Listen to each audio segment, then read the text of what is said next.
Hello students, this is A3 Education, Class 10, State Board, Tamil Nadu, Chapter 2, Numbers and Sequence, Example 2.5, எடுத்துக்காட்டு 2.5. Find the greatest number which is divisible 445 and 572, leaving the remainder 4 and 5. First எடுத்தோன்னா number கொடுக்கலப்பா, actual number வந்து அந்த ரிமைண்டர்லேருந்து minus பண்ணணும், ஓகேவா?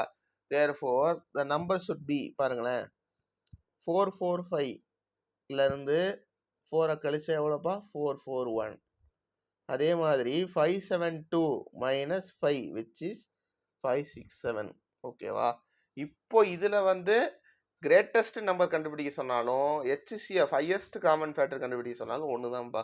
Therefore இப்போ நம்ம to find என்னப்பா கண்டுபிடிக்கணும்? HCF ஆஃப் இப்போ நம்மளுக்கு வந்த வேல்யூ 441 அண்ட் 567. ஓகேவா? இப்போ இது ரெண்டுத்துல எதுப்பா பெரிய நம்பர்? அதை இங்க எழுதிக்கோங்க. 567 இஸ் ஈக்குவல் டு 441 இன்டூ, ஓகேவா? புரிஞ்சா? இப்போ வெளியே வந்து என்னது? 441 567 1 சார் தான்ப்பா 441. அப்போ என்னது? 6 2 1. ஓகேவா? அப்போ இன்டூ 1 சார் பிளஸ் 126. இப்போ என்னது? 441 டிவைசர் இங்கே வரணும், ரிமைண்டர் இங்கே வரணும். ஓகேவா? அப்போ இது புரிஞ்சா? இங்கே வந்து அப்போ என்ன எழுதணும்? 441 126 டேபிள் எத்தனை டைம் போகும்? 3 டைம்ஸ், விச் இஸ் 18 1 7 3. ஓகேவா? இது ரெண்டுத்தையும் சப்ராக்ட் பண்ணால் என்னப்பா வரும்? 3 13னா 6. ஓகேவா? 63.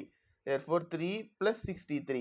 இப்போ இதே மாதிரி எழுதிடலாமா? 126 is equal to 63 into 63 into எத்தனை டைம்ஸ்ப்பா பார்த்துடலாம். 63 டேபிளில் 126 2 சார் 126 தான்ப்பா. therefore remainder 0. புரிஞ்சா? Remainder 0 which is into 2 plus 0. therefore லாஸ்ட்டாக வந்த divisor is 63. therefore HCF of 441 and 567 is 63. ஓகேவா? புரிஞ்சா? தேங்க்யூ.